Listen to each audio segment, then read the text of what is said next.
Here's all the people that are here. Let me give the phone to my wife.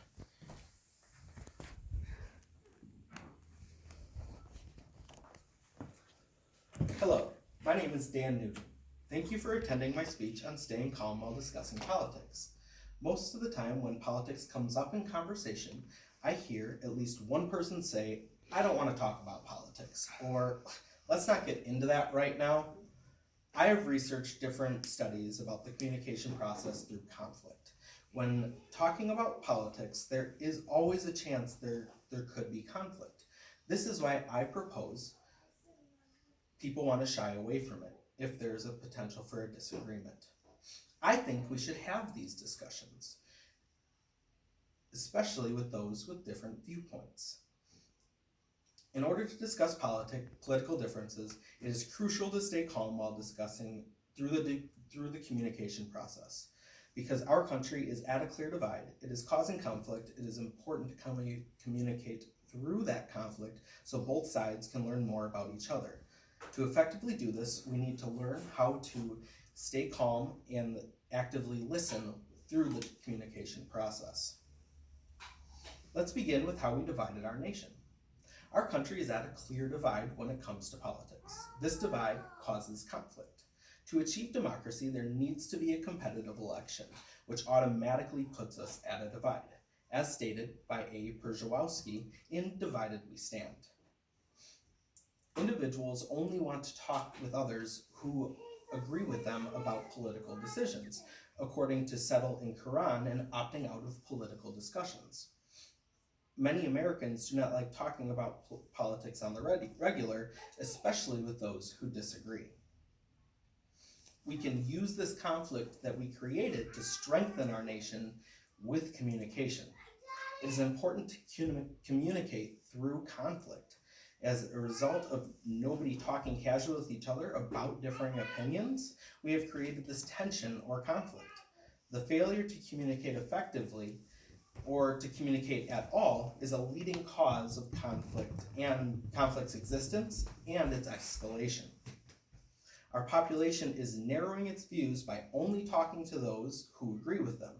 If we talk with those who differ, then we will open our minds up to new ideas and stop being so narrow-minded.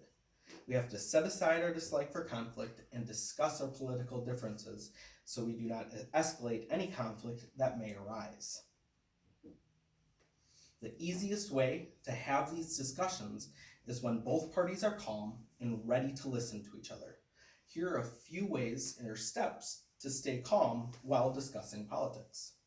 Figure out if you're talking about the same issue, because if you're not, you're probably going to be having and experiencing some conflicts. Also, this can be tricky because you need to there's a lot of different avenues that you can go down when talking about politics. So make sure the core conversation centers around one main idea.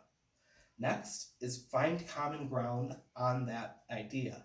If you can find a jumping off point where both of you reside on, then you'll have something to reference back on when things get a little bit heated. You guys can talk about the thing that you do agree on. Then you need to beat up the issue and not each other or the people attached to that issue. If you keep focused on that main point, then it is more possible to stay calm and think collectively as a whole human being instead of getting emotional and carrying off. Because when you talk about people and their emotions, people tend to get emotional, and it's crucial to stay calm through the communication process. Next, you need to actively listen and use I statements. As Rogers et al. Found in I understand that you feel that way, but I feel this way, using I statements greatly reduces the appearance of hostility. And when you can reduce the appearance of hostility, it's a lot easier to stay calm. An example of an I statement is when person A and person B are talking about cats and dogs. Person A states, "I like dogs more because they're man's best friend and they're more loyal." Person B will respond using an I statement saying, "I understand that you like loyalty when it comes to pets, but I like cats more because they're more fun to be around and I think they're smarter." Also, this is great for keeping both parties calm because both parties feel that they're heard. and you are actively listening during the conversation. But don't just pick out one point that they say and just so you could repeat it back to them. Make sure you're listening to the points and absorbing all the information so you're learning the most about that person. As I conclude, please remember, in order to discuss political differences, it is crucial to stay calm during the communication process. Our country is at a clear divide, and that divide is causing conflict. The best way to get through conflict is with communication. In order to discuss to the greatest potential, it is important we stay calm.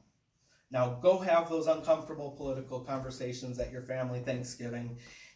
Talk to your coworkers about climate change, and please talk to your friends about the primaries.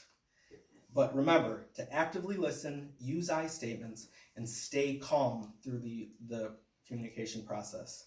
Thank you for coming to my home and listening to my speech.